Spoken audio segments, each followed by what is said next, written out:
mapagpalang araw po sa ating lahat. Ako po si Junella Bianca Aguilar. Ito po ang aking Day 95 devotion para sa ating 365 daily devotion na pinamagatang ano ang magagawa ng mga babae sa ministry. At ang topic po natin ngayon ay egalitarianism. At ang concept po na egalitarianism holds that all roles and functions in the church are equally available to men and women. This view emphasizes that in Christ there is neither male nor female, and that all believers are empowered by the Holy Spirit to serve God without gender distinctions. Egalitarianism stands in contrast to complementarianism, which teaches distinct roles for men and women within the church and family. At ang Bible verse po natin ngayon matagpuan sa Luke chapter 8 verses 1 to 3. Tayo po dito. After this, Jesus traveled about from one town and village to another, proclaiming the good news of the kingdom of God. The 12 were with him, and also some women who had been cured of evil spirits and diseases. Mary called Magdalene, from whom 7 demons had come out. Joanna, the wife of Chusa, the manager of Herod's household. Susanna, and many others. These women were helping to support them out of their own means.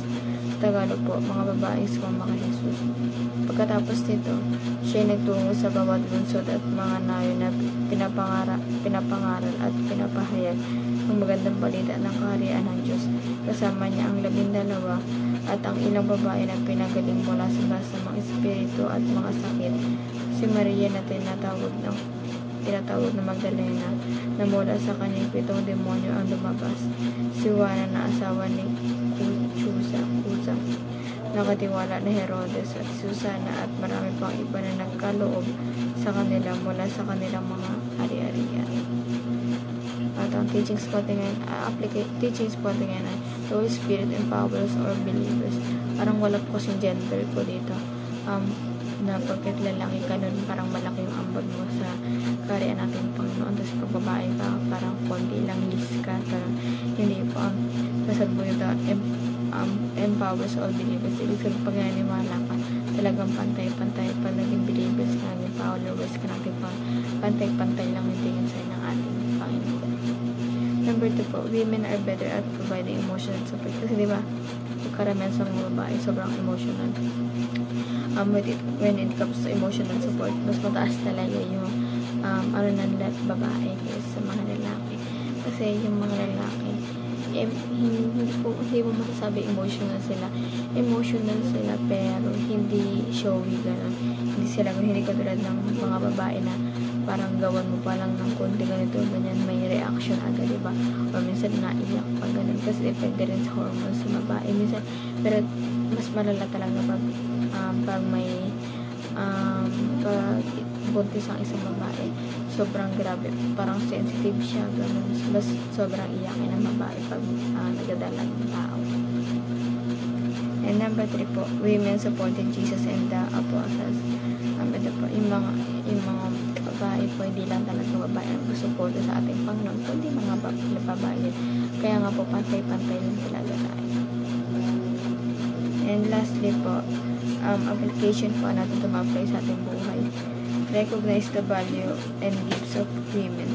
May i-recognize po natin yung value nito at yung regalo na binigay sa atin ng Panginoon na bilang isang kababaihan, na hindi ka dapat babae lang, na hindi ka lang dapat parang pambahay lang, gano'n.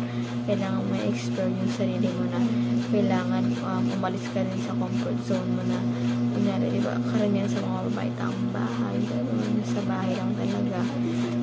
Kailangan pala i-explore mo rin yung sarili mo para magkaroon ka ng new environment and makakuha ka ng mga new ideas para maging creative ka rin. Number 2 po, unleash the power of women in ministry. Parang wag natin maliitin yung kakayahan mga kababaihan kasi tawag ito kasi may mga kaya din naman gawin yung mga babae na hindi kayang gawin na lalaki, and vice versa, may kaya rin gawin ewan. And lastly po, start competing. Para po sa mga lalaki na dapat parang kinokomplementa is start complimenting at kinokomplementa lang natin yung mga kababaihan, ganun.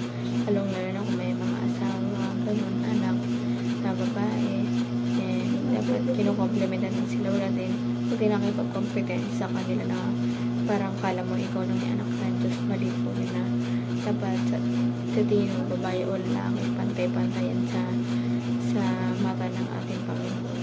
And yun lamang po ang aking devotion ngayong araw. Sana po may natutunan kayo at huwag natin po kalimutan na i-share sa ating mga mahal sa buhay. God bless po sa ating lahat.